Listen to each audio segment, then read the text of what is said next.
The first thing that I always say is audiobooks, audiobooks, audiobooks are your best friend. Where it used to be, I used to listen to an audiobook and have the whole thing basically memorized because it was so engaging. Now I find myself completely distracted. So I love to tell people that they need to support themselves when they're listening to audiobooks, not just turn it on when they're in front of their computer and distracted by a million things, or not just turn it on when they're sitting down and waiting for a doctor's appointment and scrolling through Instagram. So what I love to tell people to do is listen to audiobooks when you're going for a walk. Put your phone in a pocket or put your phone back in your bag just connected to headphones so it's out of your reach, so you're not tempted to be on social media. You're not tempted to read people's captions, especially if you're dyslexic and reading is going to take over your brain so you're not even listening. And go for a walk, go to the ice cream store, go to the mall while you're listening to audiobooks, and you'll find them very enriching. Organize your closets. Do work that you can do with your hands, but not work where you're going to be reading people's captions. Because anytime you're reading people's comments and captions, you're not going to be listening to the audiobook.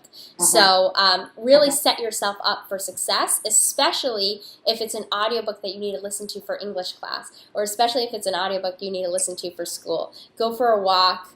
That's usually the best. The second thing I say is text to speech and speech to text. Anytime that you are writing any report for school, anytime you're writing an important email, anytime you're writing something that's important, that you sound well, you have good grammar, I'd highly recommend that you know how to have your computer read it back to you. Because usually, if it's one whole long run-on sentence, it would sound funny to you before you would notice it when you're reading it.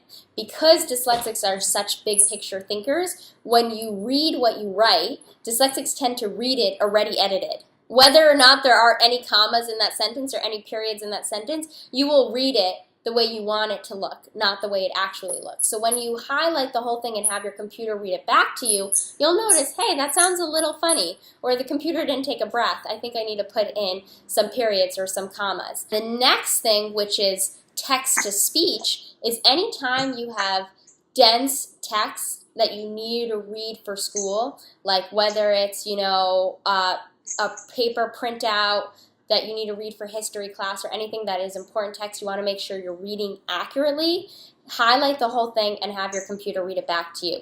And you would be surprised. There are so many dyslexic students that do not think they have any difficulty reading until they actually stop being, like, they don't want to do the text to speech. They don't want to do the speech to text. They're lazy about it, and then they do it, and they say, you know what, I'm so glad I did it because I completely missed the main point. I thought I got it, but I completely missed the main point. So I'd really encourage you to just experiment with that, be creative about that, actually see if it's helping you, because you'd be surprised how inaccurately you were reading before until you start using assistive technology and you notice all the things that you might have missed. So those are some practical things that I'd put out.